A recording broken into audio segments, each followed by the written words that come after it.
What if a black father was arrested in front of his daughter for a crime he didn't commit? The gymnasium lights are dim except for the stage. Rows of folding chairs. Parents holding phones up, recording. A banner behind the stage reads Lincoln Elementary Spring Talent Show. In the third row, a father sits with his hands clasped together, leaning forward like he doesn't want to miss a single second. His daughter, 8 years old in a yellow dress, steps up to the microphone. She finds his face in the crowd. She smiles. He mouths the words, "You've got this." She opens her mouth to sing. And that's when the double doors at the back of the gym swing open. 2 police officers walk in, not rushing, not shouting, just walking, slow and deliberate, down the center aisle past rows of parents who go quiet one by one like a wave moving through water. The daughter's voice trails off. She's still holding the microphone, but she's not singing anymore. She's watching her father. One of the officers stops beside him. "Sir, we need you to stand up." The father doesn't move at first. He looks at the officer. Then he looks at the stage. His daughter is standing under the lights, and for the first time in her life, she is watching her father's face change, from proud to confused to afraid. He stands. The officer takes his arm. The gym is silent except for one small voice from the stage. "Daddy." Cut to black. 3 hours later, the entire city would learn they arrested the wrong man. But right now, in this gymnasium, nobody knows that yet. Right now, all his daughter knows is that the police just took her father away, in front of everyone she goes to school with. This is his story. And by the end of it, you're going to understand exactly how easy it is for an innocent man to lose everything in one afternoon, and what it actually takes to get it back. To understand how devastating this moment was, you need to understand who this man actually was before it happened.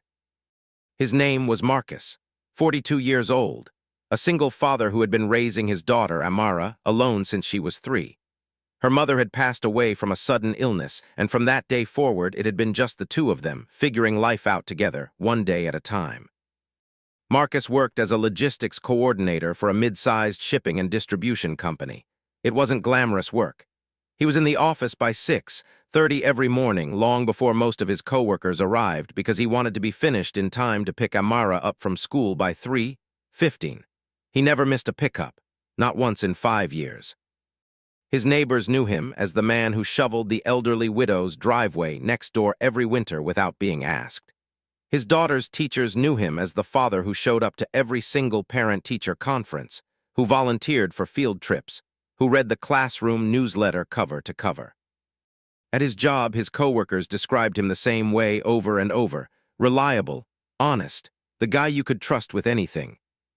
He wasn't wealthy. He drove a 12-year-old sedan with over 150,000 miles on it.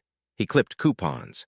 He packed Amara's lunch every morning instead of buying the school meal, not because he had to, but because he liked writing little notes on a napkin and tucking them inside. "Have a great day, kiddo. Love, Dad." Every night, without exception, he sat on the edge of her bed and asked her the same question: "What was the best part of your day?" And every night she told him. This was a man who had built his entire life around one single responsibility: making sure his daughter never felt like she was missing anything. So when you picture this man, this specific man, sitting in a folding chair in a school gymnasium, watching his daughter walk toward a stage under bright lights, you understand exactly what was going through his mind in that moment. Pure, uncomplicated pride. Which is exactly why what happened next didn't make sense to anyone who actually knew him. Because the man who was arrested that afternoon wasn't accused of some minor mistake. He was accused of masterminding a financial fraud scheme that had drained nearly $200,000 from his own employer over the course of 18 months. Anyone who knew Marcus had the exact same reaction. This man could not have done this. 3 days before the talent show, the company Marcus worked for had discovered a serious problem. An internal audit flagged irregularities in the shipping and inventory records, invoices for shipments that had never actually gone out, payments routed to a vendor account that didn't seem to correspond to any real business, and falsified paperwork designed to make it look like everything was in order. Someone inside the company had been quietly siphoning funds for over a year. Nearly $200,000, moved in small enough increments that it had gone unnoticed until a new accountant, doing a routine review, caught a discrepancy that didn't add up. The company brought in an outside investigator, and within 72 hours, that investigator had a name. Marcus. On paper, the case looked airtight. The falsified documents all carried his employee authorization code. The vendor account that had been receiving the misdirected funds had been set up using an email address that closely resembled his work email, off by a single character, but close enough that, at a glance, it looked legitimate. Security footage from the warehouse showed someone matching his general height and build accessing a restricted records room after hours, twice, in the weeks before the audit. And there was one more thing. A digital timestamp log showed that the fraudulent invoices had all been created or modified during hours when Marcus's login credentials were active in the system. To the investigator and soon to the police, this wasn't a hunch. This was a paper trail that pointed in one direction. They obtained a warrant, and because Amara's school had listed the talent show's start and end time on its public event calendar, the same calendar Marcus's own coworkers used to know his schedule, the officers knew exactly where to find him. They chose to arrest him there, believing a public setting would reduce any risk of him fleeing. They had no idea what that decision would do to an 8-year-old girl. Here's the part that matters. If you had been on that investigation team looking only at the paperwork, you might have believed it too. The evidence wasn't circumstantial or vague. It was specific. It had his name on it, his codes, his hours, his general physical description. This is the trap that so many wrongful accusations fall into. Evidence that looks conclusive on paper can still be completely wrong. And somewhere, someone had made sure it would look exactly like Marcus. By the next morning, it wasn't just a police matter anymore. It was a neighborhood matter. A parent who had been at the talent show recording video on their phone posted a 30-second clip online with the caption, "This just happened at my daughter's school. Local dad arrested mid-event." Within hours, it had been shared hundreds of times in the town's community groups. Nobody had the facts. Nobody had waited to hear an explanation, but everybody had an opinion. Comments speculated wildly. Some assumed drugs. Some assumed violence. Someone claimed to have heard it was related to unpaid child support, which wasn't even close to true, but the rumor spread anyway because it was easier to believe a story than to sit with uncertainty. At the grocery store, at the school drop-off line, in the group chat of parents from Amara's class, Marcus's name was suddenly attached to a story that had nothing to do with the actual truth, but everything to do with how quickly people fill in blanks with assumptions. The hardest part wasn't the adults, it was what happened to Amara. Monday morning, she walked into her classroom, and the room went quiet the way rooms go quiet when everyone already knows something and is pretending they don't.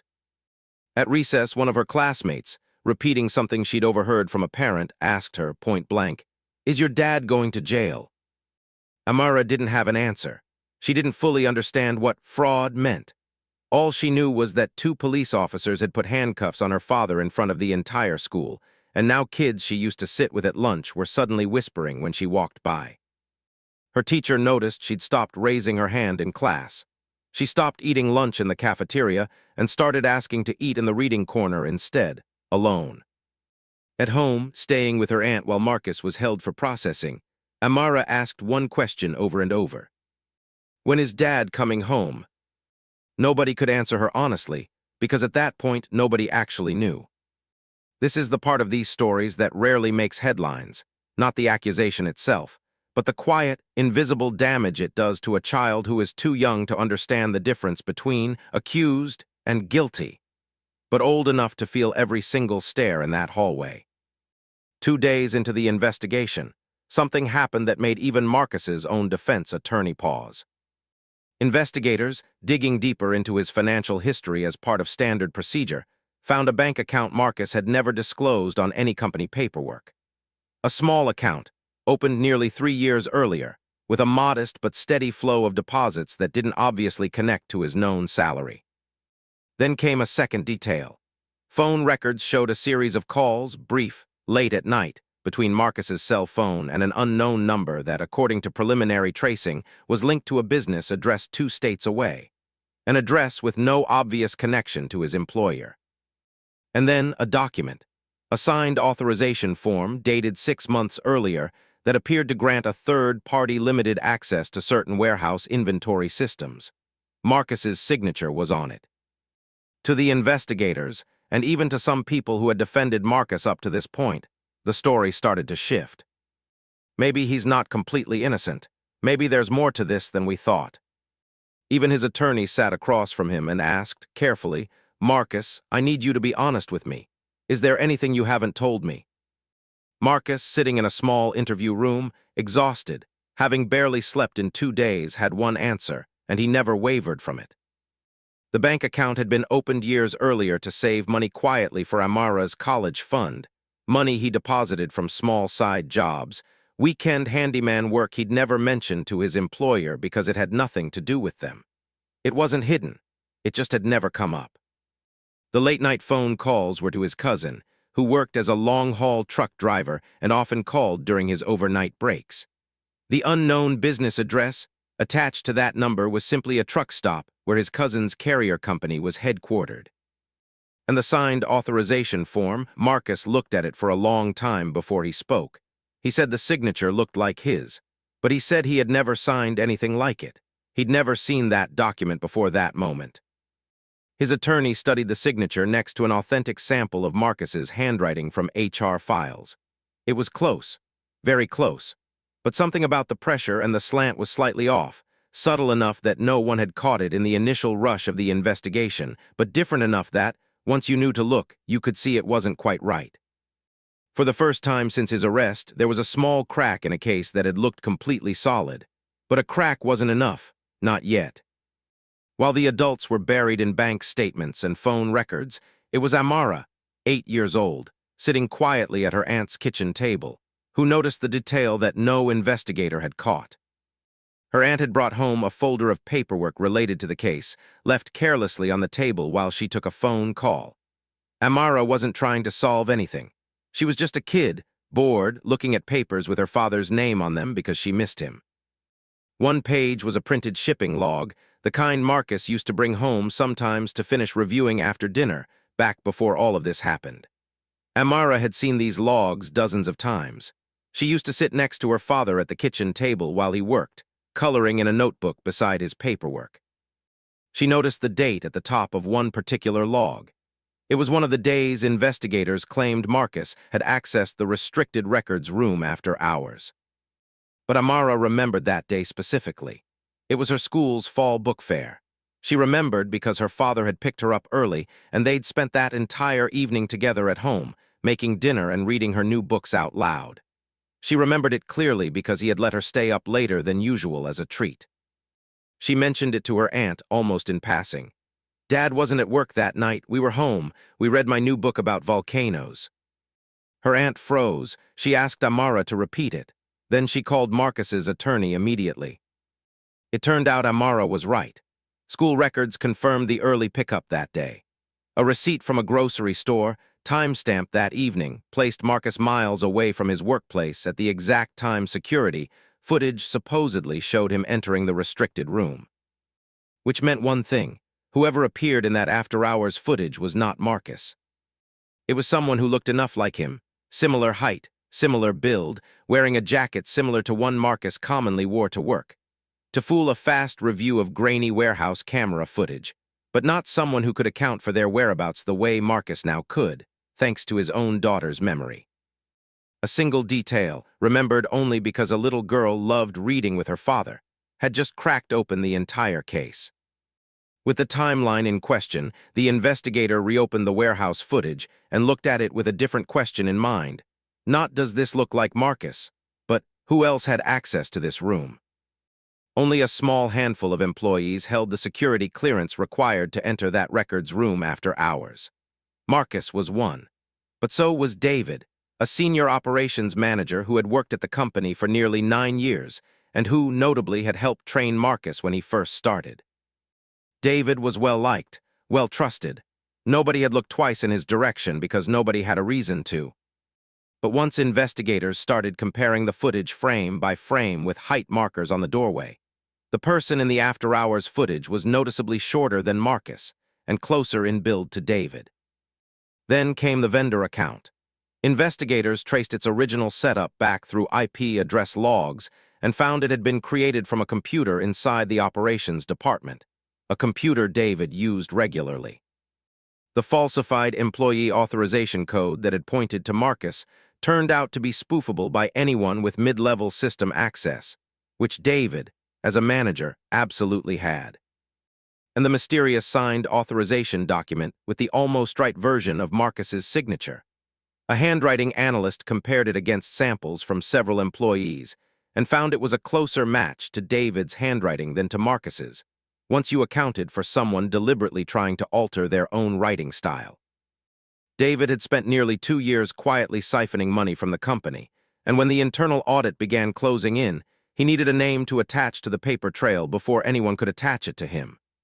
Marcus, reliable, quiet, a single father who kept to himself and rarely socialized after hours, was, in David's calculation, the easiest person to frame. Someone unlikely to have the resources for a prolonged legal fight, and someone whose absence wouldn't disrupt daily operations the way losing a manager would.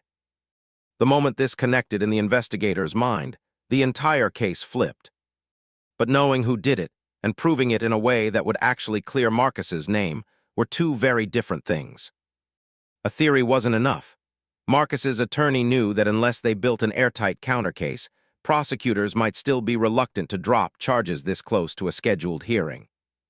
They needed 3 things, and they needed them fast.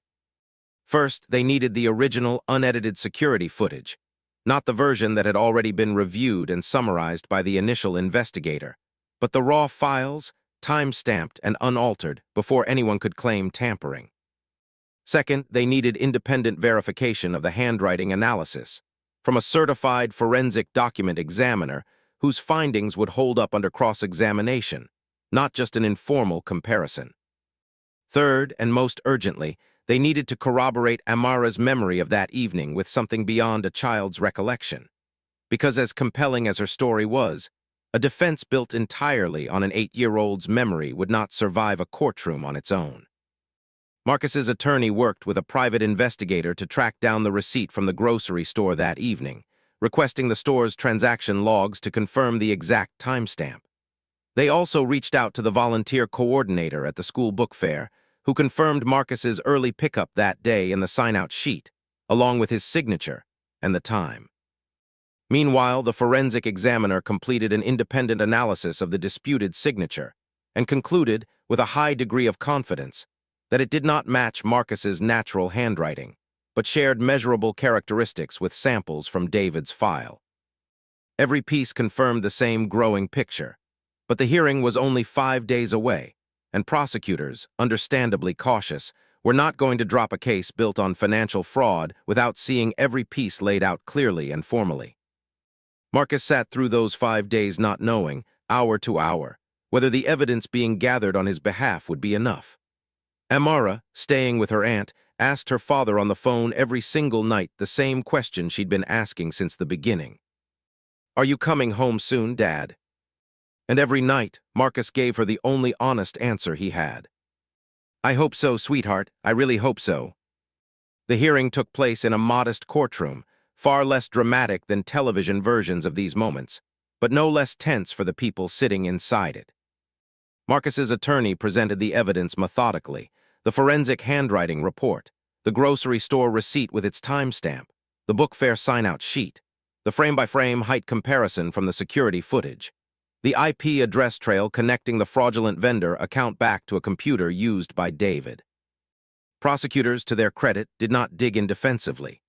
As the evidence was laid out, their own follow-up investigation, conducted quietly over those same 5 days, had already begun turning up similar red flags pointing toward David, including a personal bank account of his own that showed deposits matching, almost dollar for dollar, the missing company funds. When confronted with the mounting evidence, David's own account of his whereabouts on key dates began falling apart under basic scrutiny. The judge reviewed the combined evidence from both the defense and the prosecution's own updated findings. The charges against Marcus were formally dismissed. David was arrested that same week. For Marcus, the moment charges were dropped didn't come with fireworks or a dramatic courtroom outburst. It came quietly, with his attorney putting a hand on his shoulder and saying 4 words. "It's over, you're clear." Marcus put his head in his hands, and for the first time since the whole ordeal began, allowed himself to cry. Everyone expected Marcus to be angry, and in some ways he was quietly, privately in the weeks that followed, thinking about everything David had taken from him that had nothing to do with money. But when reporters and neighbors, and even his own attorney asked him how he felt in the days after his name was cleared, Marcus didn't talk about David at all. He talked about Amira. "The hardest part wasn't being arrested," he said. "It was seeing my daughter think she might lose me. That's the part I can't get back. I can get my job back. I can get my reputation back. But I can't get back those days where she went to school not knowing if her father was coming home." He described the moment he picked her up from her aunt's house after the charges were dropped. She didn't run to him the way she used to. She walked, slowly, almost like she needed to confirm with her own eyes that this was real before she let herself believe it. Then she did run, and she held on to him in the doorway for a long time, long enough that neither of them said anything at all.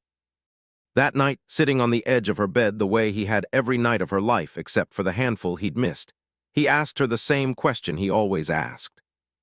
"What was the best part of your day?" She looked at him for a moment. "This," she said, "right now." Months later, Lincoln Elementary held its year-end graduation ceremony for the 5th grade class moving on to middle school. Amara stood on the same stage where, a year earlier, she had watched her father get taken away in handcuffs. This time, she stood at the podium as her class's selected student speaker, an honor voted on by her classmates and teachers. In the audience, 3rd row, sat her father, the same seat almost exactly, where he had been sitting the day everything fell apart. She found his face in the crowd, the same way she had that day, and this time when she smiled at him, nothing interrupted it. He mouthed the same 3 words he'd mouthed a year before. "You've got this." And she did.